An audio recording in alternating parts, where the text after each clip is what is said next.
Yes, my name is Mylène Lamoureux. Thank you, Rihanna. Like you said, I am part of the Kivalliq Trade Show Committee since a couple of years, and it's an honor to moderate this panel this morning, which has for theme changing how we do business in northern communities. So without further ado, let me introduce you to our first panelists, which are Evan Schallenberg and Albert Netzer from Arctic Fresh Projects. So let me introduce you to them with a little description. Okay, thank you. So Albert might join in later on. Thank you, Evan. So let me introduce you to Evan for now. So General Manager of Arctic Fresh Projects, a division of Arctic Fresh Group, has been building across residential, commercial, and industrial sectors since 1998. He works is rooted in partnership with journey persons, apprenticeship, and newcomers from every trade, creating pathways for skills development and opportunities in Indigenous and Northern communities. In a changing North, Evan champions practical, culturally grounded training and respectful collaboration that strengthens the local workforce. Arctic Fresh Projects is proud to help shape sustainable infrastructure that reflects the values, resilience, and future vision of the Kivalliq region. It's not just about adopting to change, but leading it.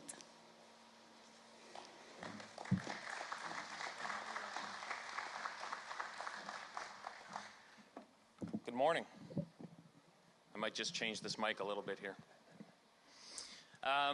Some of you may have heard me speak before, and some not. For those that haven't, you won't know any different. For those that have heard me speak, I changed it up for today. Normally, what I would do is I would get up and tell the incredible story of Arctic Fresh. I would tell the story of how it was born out of a need by the community.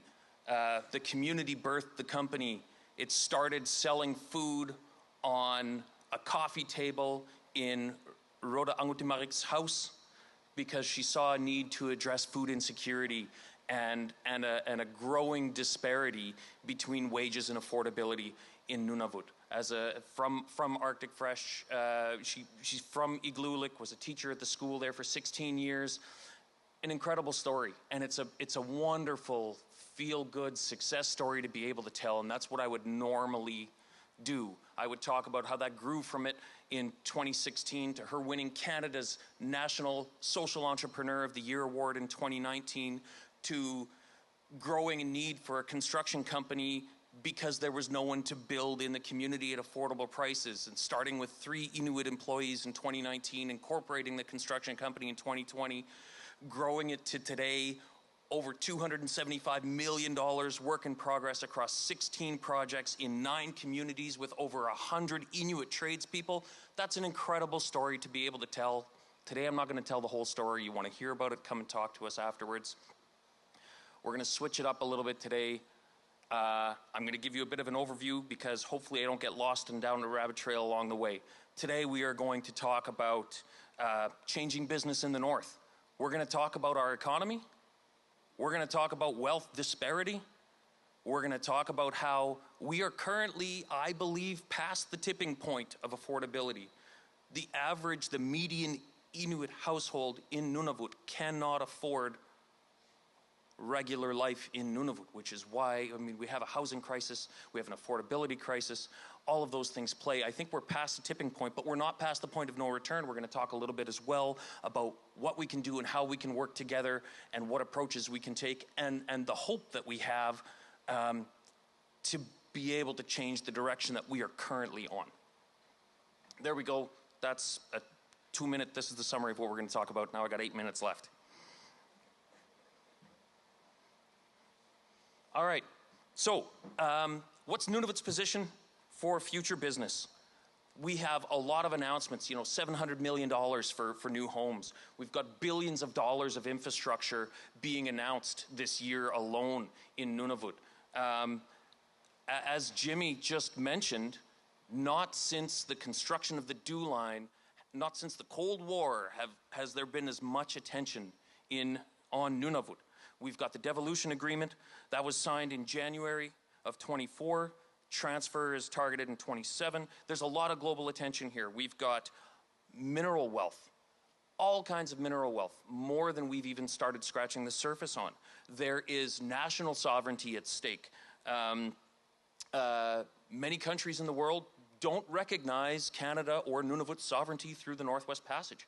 And with a warming climate and increasing shipping needs, the Panama Canal, as we all know, is struggling with droughts, and it's narrower than a lot of the new ships that are being built. Then we've also got the geopolitical crisis in the Suez Canal. There's a lot of shipping that can't go through there. There's a lot. It's a massive shift, and all the eyes are coming to Nunavut and saying, hey, well, maybe that's an option. So Arctic roots, sovereignty, geopolitical defense, all of this, eyes are on Nunavut. We won't get into all of it. Then let's look at the people. In Nunavut, the pictures along here are all stuff from Arctic Fresh, so just to give you something to look at, so you don't have to just listen to me. In Iqaluit alone, as of the last census in 2021, 52% Inuit in Iqaluit. However, that only counts people who claim Iqaluit as their permanent residence.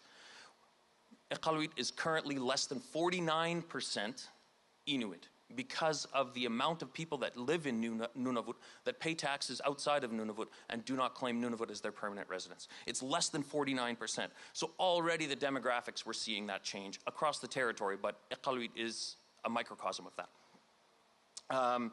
Across Nunavut, those that claim residency here were about 85–86% Inuit. So there are a small number, relatively speaking, of people that are being looked at for the wealth of Nunavut and the importance of Nunavut.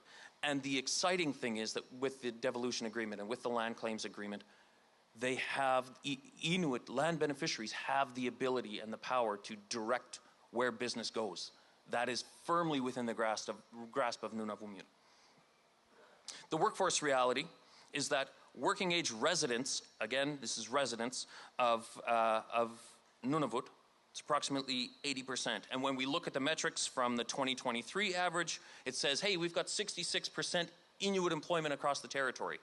And that sounds great when you look at the macro, when you look at the big picture of the economy, when you look at the big picture of business, it's like, oh wow, that's not bad. I mean, we want it to be higher. Obviously, a 34% unemployment rate is a crisis.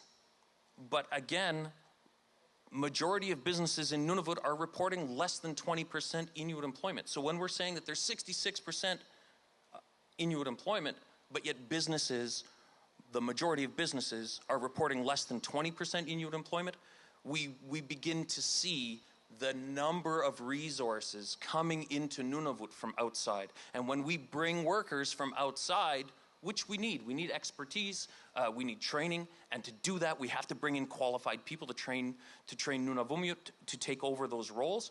However, when we see a shift from 66% to less than 20% in the actual numbers, we begin to start to see how much of these resources are coming from outside of the territory. We're going to get back to that later, but keep in mind that when that money gets paid to workers from outside the territory, typically their travel and accommodation is paid for by their employment, which means that all those wage dollars don't even bounce once inside our economy here in Nunavut.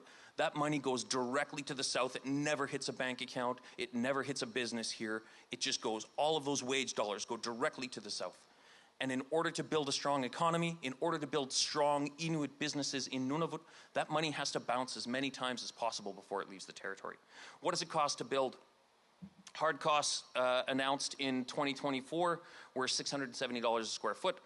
Those that watched the Standing Committee on Housing in the Nunavut Legislature just a couple of weeks ago will have heard that now Nunavut Housing Corp is saying, well, it costs $750 to $810 a square foot, And that doesn't include all the soft costs. Soft costs are things like management fees, flight fees, etc. Hard costs mean labor and material and shipping. So that means that our baseline is approximately, for a public housing house, $750,000 to $1 million, depending on the size of the house, right? So, well, what does that mean for affordability?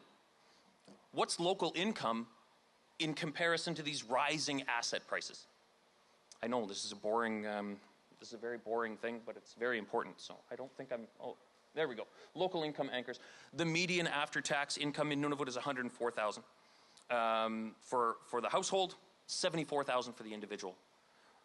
What that means for someone is that if you take approximately 30% of your income, which should be spent on housing, it's actually less than that in Nunavut because the cost of heating and utilities is much, much higher in Nunavut than the rest of Canada, but we're using CMHC national averages here just to make the conversation go a little bit easier. That means that at $75,000, you can afford a $275,000 home. I don't know if you've been hearing the prices of building. You can't buy a home in Nunavut for $275,000. You can't do it. It's not possible. So, yes, we've got a housing crisis, and we've got 3,000 houses that we're going to build for Nunavut 3,000. I'll slow down. I'm sorry. But who's going to be buying these homes? We can build public housing because the government covers those costs for public housing residents. But who's going to be buying the rest of the homes? For these Inuit for the Inuit workforce that has a job, how can they afford a home? That means that asset prices are rising much, much quicker than wages, which is not unique to Nunavut. This is across the world.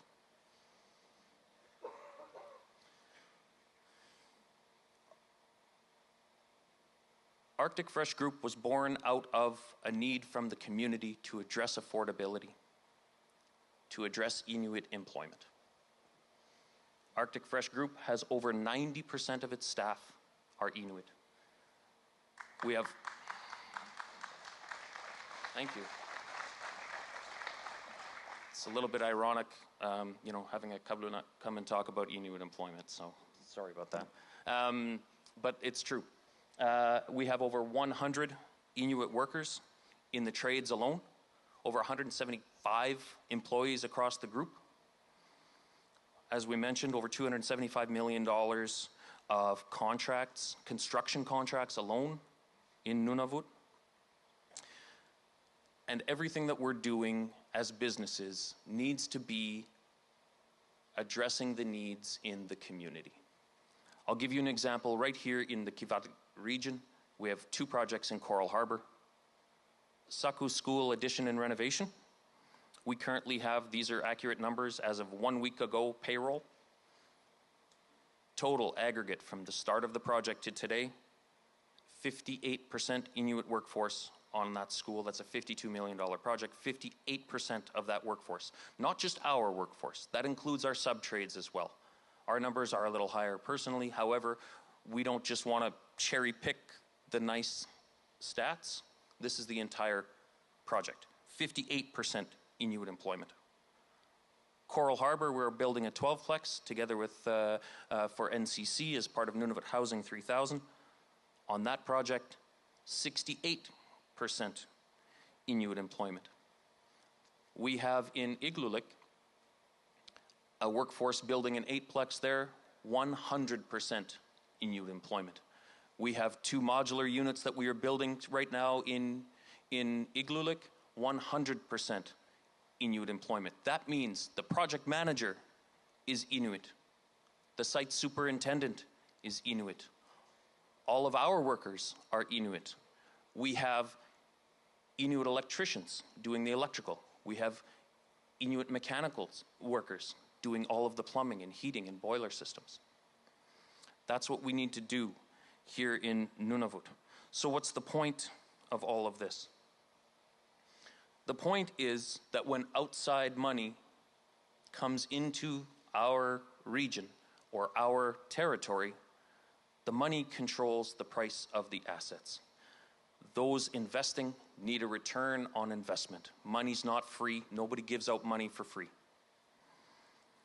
And local wages cannot keep up to the rising. This is not just Nunavut. This is across the world. This is not a unique situation in Nunavut.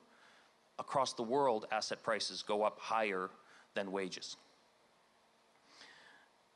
But what we do need is community-led models that keep all of the benefits, or as many benefits as possible, inside our communities. And that means that communities need to be driving that conversation, leading that charge, and being okay with saying no to some investment money if that's what it takes. Not all money is good money. There are bad deals. So our call to action here would be, let's make community-led metrics the default. We can look at the large picture of all the dollars that are being invested and reported in Nunavut, but as we mentioned with wages, a lot of those investment dollars don't even bounce once in Nunavut. There are billions of dollars announced for the high Arctic radar system. Those that were at the Arctic Sovereignty Conference will know that's announced as investment dollars in Nunavut. But because it has to bounce off the atmosphere, the high atmosphere, it actually gets installed in southern Ontario. It doesn't come here to Nunavut. But the announcement was made in Nunavut as Nunavut investment. So let's make community the measure, the yardstick for success. Let's talk about Inuit wage hours. Let's talk about Inuit credentials. We have companies in our territory that have been here since it was Northwest Territories, and they still just have Inuit in entry-level positions, not in management positions. We hear a lot of success stories of Inuit moving through companies and growing and developing, and that's what we want to hear. Let's let those stories, those companies thrive and succeed, and let's invite those investment dollars, and let's encourage further employment and development. Let's co-invest with Inuit businesses and entrepreneurs. When money comes in, let's create strong partnerships with communities so that those investment dollars can be directed by the communities and used wisely. Let's make sure that the individuals within our communities become our metric rather than just the large global conversation about how much money gets invested into Nunavut. That's all I've got. Matna, kuyanamik.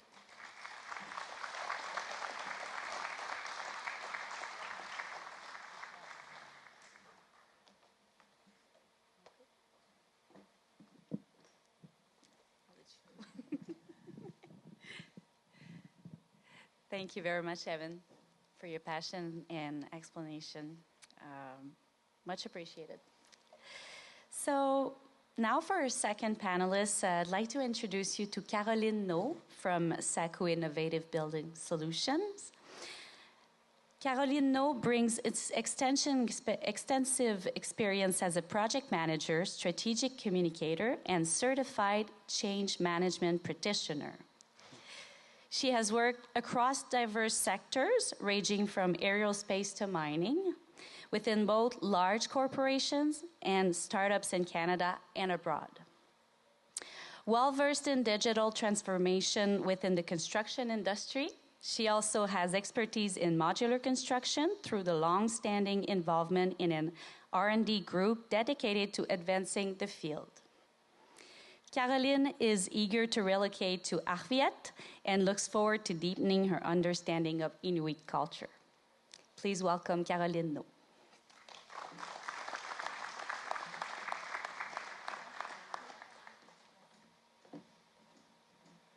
Good morning, everyone. Excellent. Here. No.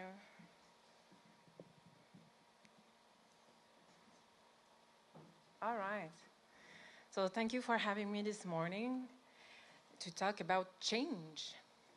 I'm myself going a lot through change lately, and it's going to be that way for the next couple of months. I have joined a new organization with a new team to work with. I have to speak English 80% of the time to work. My furniture are in a container somewhere on the sea, making its way to Arviat, even though I still don't have an apartment or a place where to live in Arviat. I'm in between two apartments, no permanent address for now. I have to move to Arviat and get to know the community, make new friends, a new social network. And I have to learn Inuit culture to be a true member of the community and participate to activities and engage with people. So it's a lot sometimes.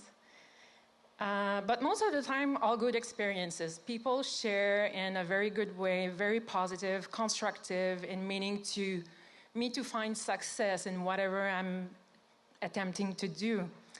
Sometimes I learn the hard way, and it's part of change, and it's okay. You know, there's a transition phase between the old me and the new me. And that transition phase is all fuzzy, messy, unclear, sometimes uncomfortable. I'm sure you have experienced that in your own lives. But this is change happening. And everything is okay too, because I'm part of an ecosystem. I have family and friends that I can reach on WhatsApp and Messenger. I have SIB's team, Saku's investment team. And I dare to say that I also have each and every one of you who can be potential teacher on any topic at any time. And you can do it for me, but for anyone. And I think that's the fabric of a strong community. So I shared a bit about myself, but these principles also apply to the Kivalliq region and also apply to organization. So let's see how SIBS is addressing change. So we all have that challenging reality. Major housing shortage across the territory, a short building season, only a few months during the summer, limited opportunities for local skill development because the expertise come from the south, and wages and profit leave the territory, going back south with the expertise. So SIBS want to address this situation in a different way. So we choose to build an Inuit-owned modular factory in Arviat. And it's not a facade, it is 100% Inuit-owned. So Inuit can lead the change for themselves on their territory. We'll also have a year-round production, which means year-round employment. And we'll also develop a skilled local workforce. Operating from the north is a change. There's a lot of good initiatives on the territory that choose to produce in the south and bring back product to the north. And it's totally fine. But we chose to do it differently because we want to build a local economy. We want to diversify goods and services, not only in bringing modular construction on the construction industry here in Nunavut, but also diversify goods that you need home and services that you would need. And economic benefits remains on the territory. Like we mentioned already, more people living on the territory, spending on the territory. And without being too political, let's just remind ourselves that housing is at the core of the sovereignty and security strategy of the government of Nunavut and the Inuit leadership. And manufacturing is part of the self-determination discussion. So you might say, okay, Caroline, very nice ideas, but how is it going to translate to reality? Well, we have a 64,000 square foot manufacture facility in Arviat. This is very tangible. We should launch production this spring. We still have that in mind as a goal. And at full capacity, we should be able to produce 40 modular homes per year. how game-changing can it be for communities in Kivalliq? We want our modules to be done by Inuit for Inuit families. And at full capacity, the factory should be able to employ 40 people, 40 jobs. And in Arkviat, but also in the Kivalliq region, and maybe a bit beyond the borders of the region, there should be 100 indirect jobs with all the goods and services that we want to addition to what we already have. It means 6.5 million in wages on the territory, additional money. Imagine how many pieces of char that could be, how many skidoos you could sell for 6.5 million on a territory. That can be significant for the economy.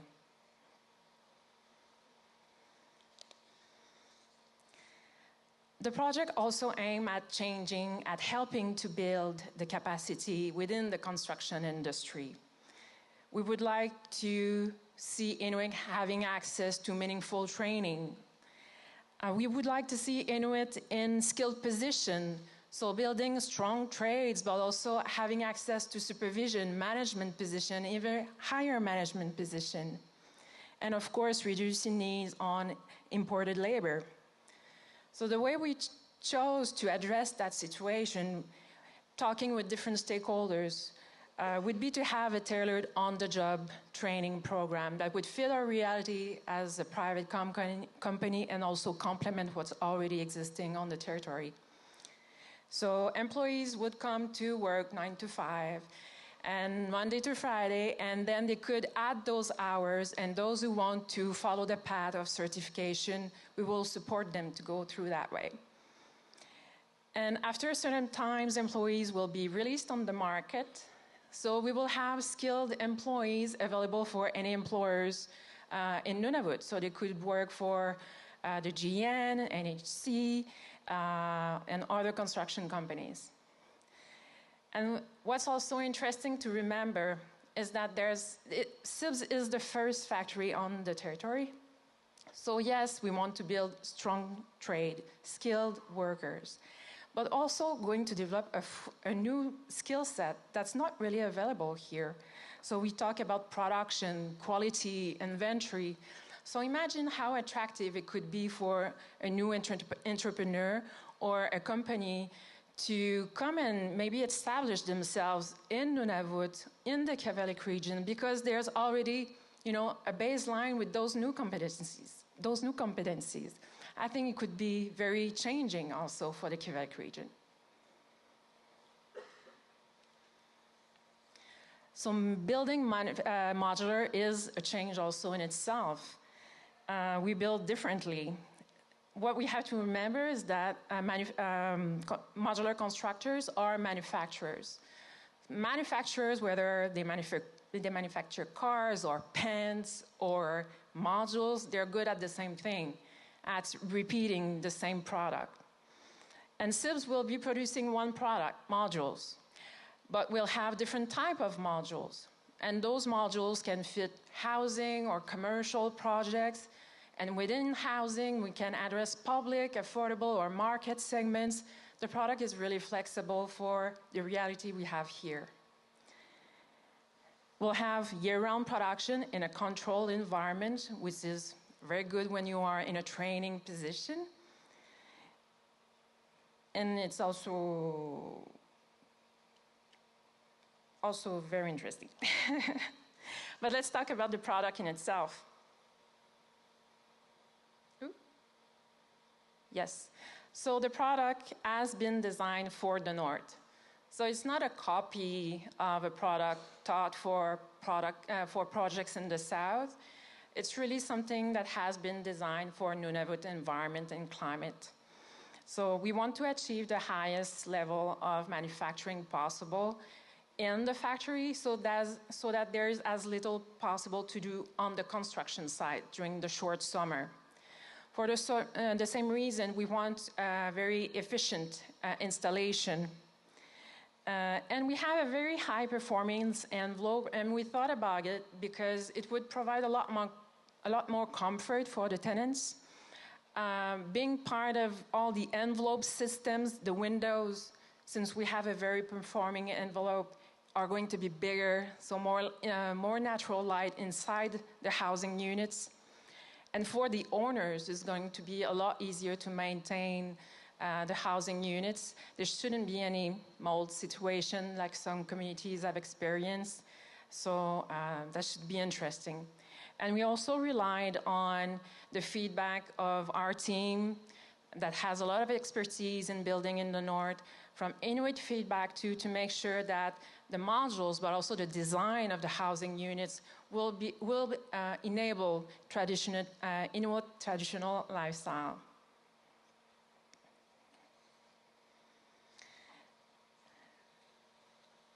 And for those who are curious, we have a project here in Rankin Inlet going on. I think it's on the Tukpik Street, not too far from the airport.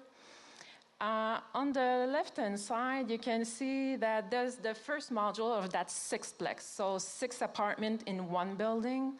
So you can see the first module coming and sitting on the foundation, moving with about 10 modules in the middle, and to a full building. It's a bit foggy for some reason, but a full building installed within 3 days. Now we're working on finishing the inside and the outside, and if you go by the building at this point, you'll see it's even more advanced on that picture. Now the siding has been completed in front, the ramp for accessibility has been installed. So if you're curious, you can have a look and take a picture. So before leaving, so now you have a good idea on what change CIBS wants to address and how we want to address it. We have the eyes on objectives. It's not always easy. There's that messy phase, that we're going on, but we're planning well, so it's as little messy as possible or as little unclear as possible. So we want to advance in a very efficient way, but to make the change happen in a sustainable way, to make the change last, I would ask you a question. How modular construction is going to impact the way you do business? How can we complement each other? How is it going to make you plan differently or think differently? Yes, about construction, but also about infrastructure, about services, about retail. So if some of you are interested in engaging into that discussion and share ideas, please come forward and talk to me. Otherwise, I thank you very much and I wish you a good day.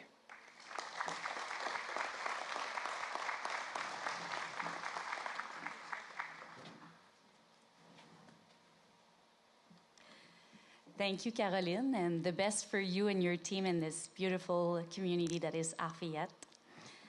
I will now introduce you to Manon Turmel from Agnico Eagle Mines.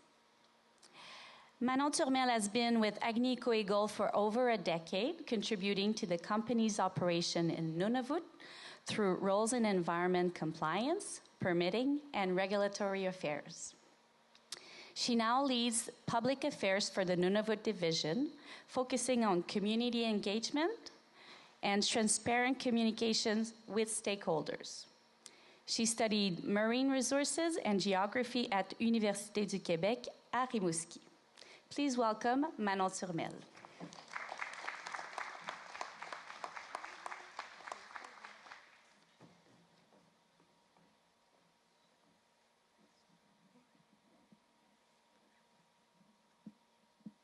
Thank you so much.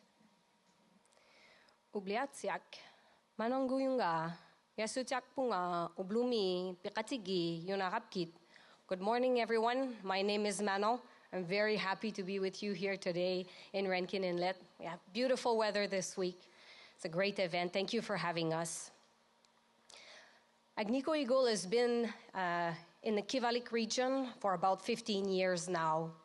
We've seen changes in the environment. Today, I want to talk to you about how we've adapted to increase Inuit employment at site. We've been working with local communities for 15 years, and we've had some lessons learned, and I want to explain how we are working to get better on that aspect. We know that there will be 10,000 youth entering the workforce in the next few years, and we've already started seeing them coming.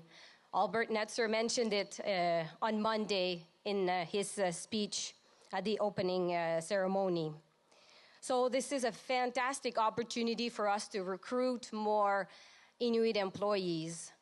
It's an opportunity, but it's also a responsibility that we have. We have, in the past few months, huddled together and discussed how can we do better, what could we do differently.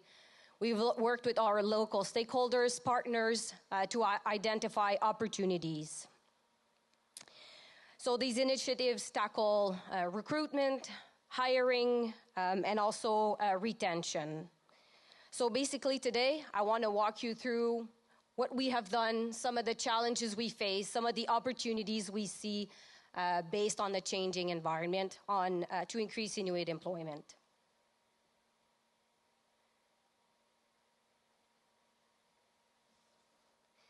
So if we start with the first portion, which is the recruitment and hiring of Inuit employees. So you've heard about Sanaik Sanut. This is our program where we work on initiatives to make sure that there's as many Inuit as possible available to take positions at the mine site. This program was launched in 2022, and since launching, we are constantly adapting based on what we see, what we hear from our employees, and from local partners.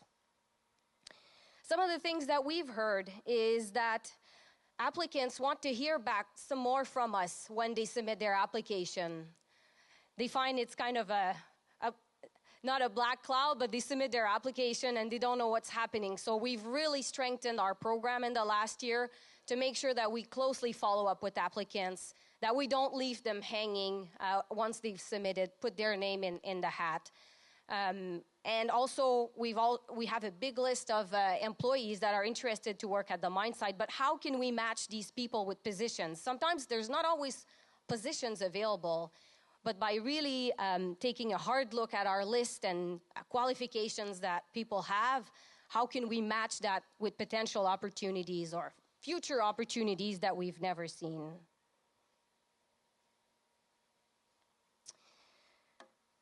What we've also done in the last few months is we've relooked at all the positions that are at site and how could we ensure that as many of them can be filled by Inuit employees. And we have to think outside the box. We have to do things differently. And some of the challenges we faced is sometimes you open a position, but you don't find anyone. So then we have to look at how can we train. And there are so many opportunities, but where do we focus our energy to make change? So it's really important for us right now because there's many ideas, many things we can do, but we need to go step by step and making sure that we make progress and long-lasting progress. One very big accomplishment this year, we hired our first Inuk engineer at site, so we're all very excited with that, and we hope it's only the first one of many. Also, as I've mentioned, there's a lot more youth entering the workforce right now. So we got a record number of applicants for our summer students program. And we had to be very creative, talk to all the departments to see how can we find a spot for everyone. So it resulted in a record 19 summer student intern this summer. And we've had a number in my department. It was very great to have them. So we hope to continue to build on that.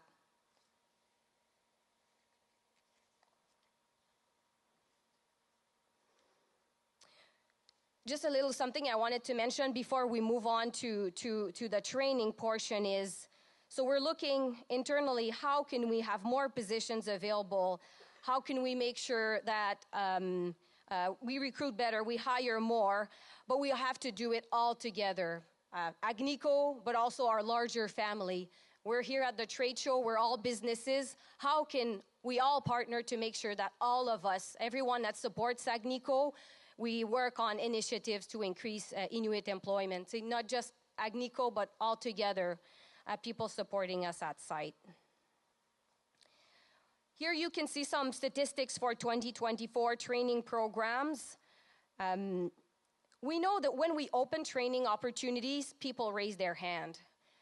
Very recently, we opened a trainee program application, and we got a lot of applicants, so many. So we know that when we open positions for training programs, people raise their hands. So how can we amplify the training that we do? We have, at site, we have limited amount of positions that we can fill because we have to continue with the production. But how can we work with partners in the communities to amplify training programs? So we've been working with our local stakeholders in the past months to see what opportunities, what training can we do in the community to, again, increase employment at site. Some of the needs that we've shared as we are all together is we see a lot of opportunities and interest in like underground trainee programs, process plant trainee programs. So those are the ones where we want to focus, because if we open more positions, then it will be directly benefiting the mine sites. I was saying we're trying to target initiatives that will move the needle. And we've also restarted our open pit trainee program at Meadowbank. Something else to think about in terms of training, we're getting close to the end of the mine life as at Meadowbank. So it's going to be different types of opportunities. So how do we make sure that Inuit can capture those opportunities during closure so that the site can be operated as much as possible by Inuit?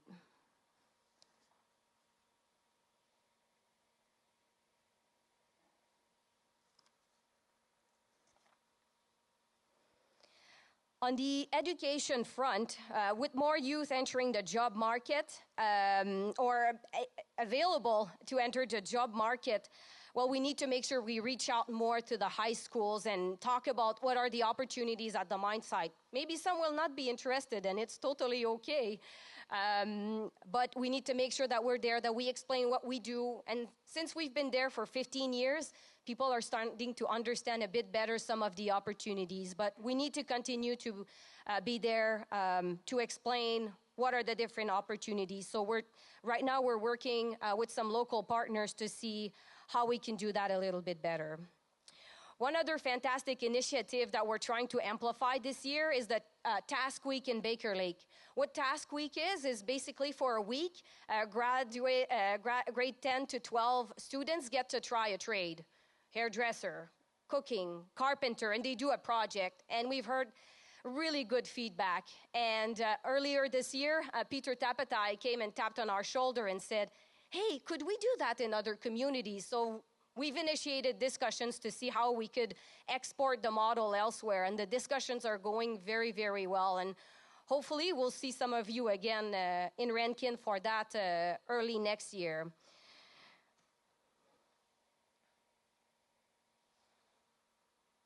And finally, what we've done this year is we've invested more in our high school graduates so that we can help them with school afterwards. So we've helped donating laptops and gift cards to graduates in 3 communities. So we just want to try to help them make sure that they go to the next stage. There's as less roadblocks as possible. And the last aspect I wanted to touch on, which is very interesting, is we hear that it's important, not just for people from the South, but Inuit, when they go out site, to feel like they're welcome, that there's cultural activities organized. And I just took a snapshot of our calendar for September at Melody, our recreational activities. And you can see all the activities, but basically in green are the ones that are tied to cultural activities. And they go from country food night, sewing nights, When I see dance night, it's not hip hop, it's square dance. We have support groups where everyone, Southerners and Inuit employees are welcome to join. We have storytelling as well. So these are very popular, and we have two very cranked up recreational coordinators outside that are constantly adapting to what people want to do outside.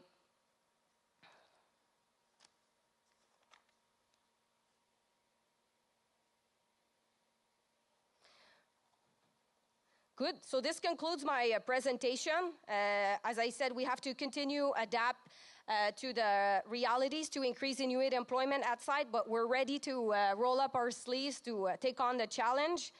We hear often that alone we can go faster, but together we can go further. So we're talking a lot with our local partners to see how we can do that, building one step at a time. So thank you to our partners for your support on this, your ideas. It's very helpful. So Matna, thank you very much.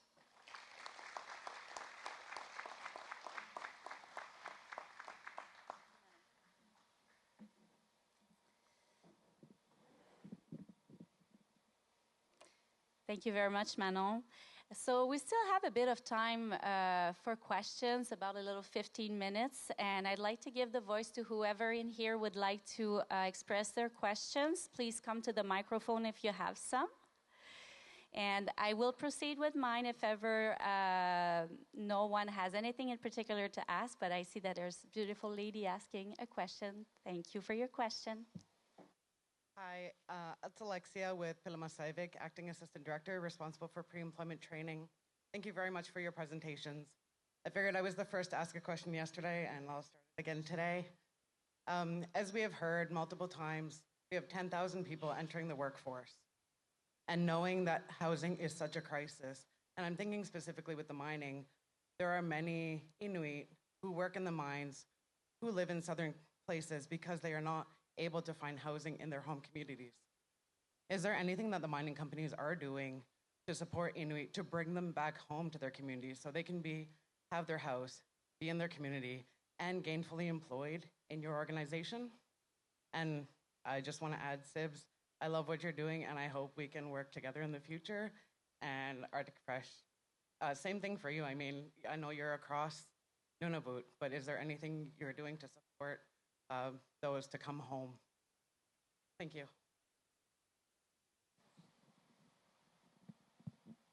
Thank you so much. It's a very good question. Thank you for your question. And we've been asking ourselves that question. We've heard it many times from some of our employees. And so we've had lots of discussions internally. How do we tackle that? Obviously, we're not house builders. We've always try to think what would be the best option for us to do. And like this year, we initiated a partnership with Nunavut Housing Corporation to create synergies. Our ships are coming all the time to our mine site in the summer, so we've brought housing units on board our ships. So to me, it's just a first step in that, and we're going to continue discussions. The challenge that we have is our mine life is always very short. It's not like with iron ore where you can have a 20 years or 30 years mine life where it's easy to plan ahead. Meliadine is 2032, Meadowbank is 2028, and when we can add, we only add a few years. We're never able to extend for 10 or 15 years. We'd love that. So that's the struggle that we have right now is we know this is an issue.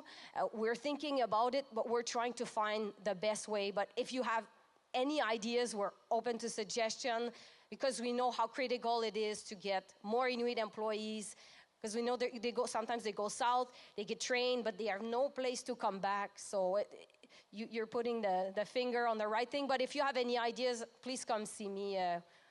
Thank you. That's a fantastic question, and it's something that we talk about a lot within the Arctic Fresh group of companies. One of the things that we are currently doing is taking abandoned homes, renovating them, and putting our staff in those houses.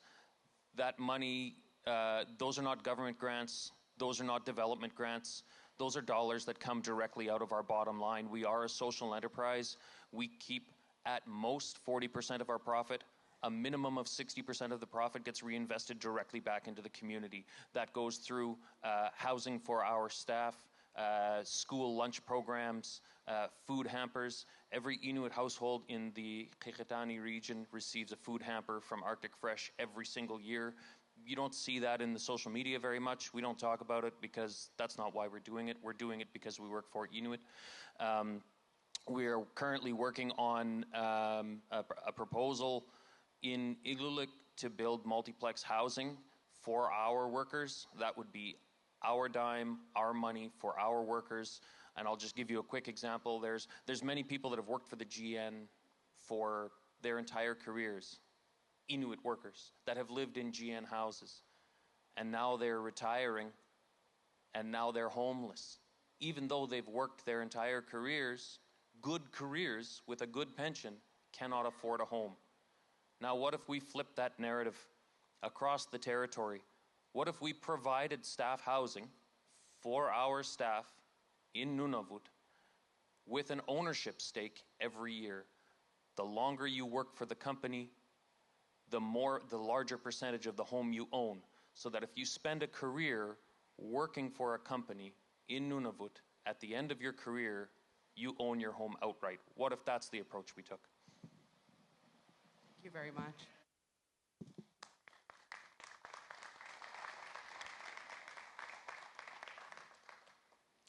Anyone else who would like to ask their question, please proceed to the microphone. Please go ahead. Hi, my name is Amanda Ninguchak. I'm taking part in the entrepreneur program here at the Kivalliq Trade Show. This question is for the Agnico mine. We've seen a percentage of how many Inuit are employed within Arctic Fresh. What is the ratio between Inuit and non-Inuit in the workforce at both Meladine mine and the Meadowbank mine? Thank you for your question. We are currently around 15%, 10 to 15% at our sites if we include Agnico Eagle, but also our contractors, which are approximately 50% of our workforce. So 50% Inuit. Exact, and it corresponds to just under 400 Inuit employees in total for Meadowbank and Meladine. Thank you for your answer. And I would encourage you guys to go to the smaller communities with the programs that you guys are developing with the culinary arts and other programs that you guys are providing. I know you said you guys are going to be in Rankin Inlet, but I would encourage you guys to go to the smaller communities like Coral Harbor and Noyat and these other places where people don't normally go to do these programs. Thank you. Thank you for the recommendation. Yes. So we still have a bit of time. If some of you would like to ask your question, please proceed to the microphone. If there's none for now, I might have one for the three panelists that are here. So I'd like to know, would you like to ask a question? Perfect. Please proceed. I think we all have the common goal here, recruitment, retention, right? And there's a lot of people here that are faced with a shortage of staff, even office spaces, infrastructure, and so on, even budgets. And the challenges that we face in recruiting staff and keeping them on. So for AEM, I recall a couple of years ago, I asked with your entrepreneurship or training program, especially in trades, how government of Nunavut and Nunavut recognizes trades. We have a few people here that work in that line, and we want to make sure Nunavut can pass their education and use it elsewhere, right? We're growing here in the Kivalliq region. And we want to ensure like civil engineers, PMPs. Is there somebody from CGS? Project managers, like we're investing in them and they're able to go wherever, right? And then because trades Nunavut, there's not very many trades people. I know a few that have Red Seal carpentry, and that's my husband's, one of his boys, and then heavy duty mechanic. So what I'm trying to say is everybody should work together to help the Nunavut Inuit, to make sure when they go to school that they're not going to Manitoba, for example, and learning, or Quebec, learning from there and not being able to utilize their education in those two provinces and not recognized in Nunavut. So it's an opportunity now to strengthen, work together, and make sure to do it right for the people. And then encouragement, like for all of you up here, there are a lot of people that want to expand their training, expand their education, knowledge, experience, and it's reaching out. Like I myself have 25 plus years all together working in the government in different departments, divisions, and roles. So I've seen quite a bit of changes throughout the years. And I think the best memory I have is remembering John Todd's signature at FMBS, and an old machine where I'm going like this and printing out Kivalliq checks. So we've come a long way, and be optimistic, open, and to help one another. I think you guys need to network with family services, trades access people. I don't know if Zolt's still working, but you guys really need to get it going. Tapatwa. Thank you. Thank you for sharing.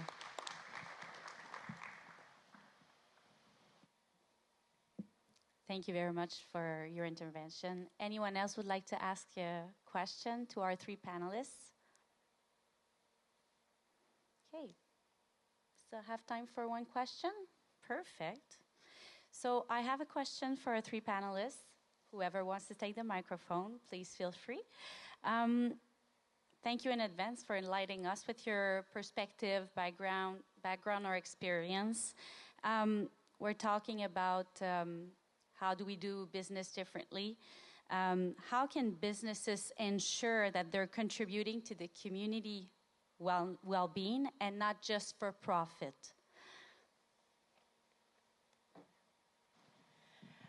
In our case, SIBS is a for-profit organization. It's a private company. Of course, we are a startup, so we don't have the same means as Agnicto Eagles, for example. But the goal is to reach a sustainable company, a healthy company, so we can reinvest into our employees and contributing to housing and more support programs. So that's why we're being very careful in planning our activities and in trying to find the right people to work with, so employees at the end can benefit from our activities. I would like to highlight maybe two things in my response. The first thing that we do to support community well-being, it might surprise you, but it is related to how we do our part to protect caribou. We know a lot of people rely on harvesting, and caribou pass through our sites at Meadowbank and Meladine, And it's very challenging for us when caribou are approaching. We have to shut down our activities. It seems very simple, but the mines are very well run. There's a lot of steps. So this is one part for us that we see that we don't want to impact caribou. So we take protection measures. We work with our local stakeholders. So that's one thing I wanted to highlight. And the second one is, because we are a bigger company, a larger company now, we have access to talk to some people in the federal government. You've seen us in the last months in different panels. You've seen our chairman of the board, Sean Boyd, our CEO, Amar Al-Jundi, try to amplify voices from the north to people that maybe are not accessible, that don't know directly northern voices. So that's another thing that we've done. We've been above and beyond to make sure that what we hear from here is kind of shared with connections we have in the south. Thank you. It's a good question. We all want to do good things. As we just heard, we all have the same goal, I think, in this room. And in order to do good things, they usually take money. How do you make sure that you're doing it for the community, not just for profit? I think it's also remembering that we have to do business on a personal level. There is no substitute for in-person engagement. There's no substitute for being present in the community, in the world of Teams calls and Zoom calls and virtual meetings. There's no substitute for being present in the community. Now instead of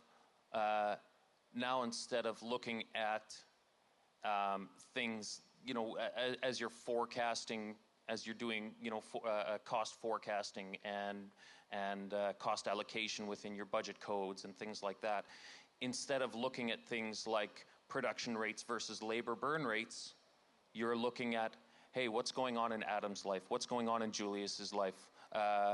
Why is Apak not at work today? Doing business at a personal level is just the way to ensure that we're looking at more than profit. You have to put a face on things, and in order to do that, there's no substitute for being in the community and being committed to the community.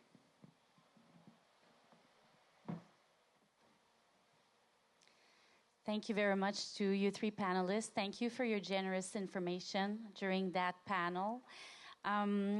Since we want to be conscious of time, I just want to remind you what comes next. So soon, I will invite you to take a moment for yourself, and please proceed to the table where there will be food and refreshments and coffee. Following that, and I just want to remind everyone also that this health and networking break that will start in about 3 minutes from now is sponsored by Kivalliq Corporation, and it will be a 20 minutes break. Please don't hesitate to help yourself and mingle with the people that are here. And just a reminder that the last and third panel for today will be the changing landscape of Northern security and sovereignty. It will begin at 10:30 after the break and will be moderated by Sean Lester of Baker Tilly Arctic. Thank you very much for your time. Thank you again for the panelists, and have a wonderful morning.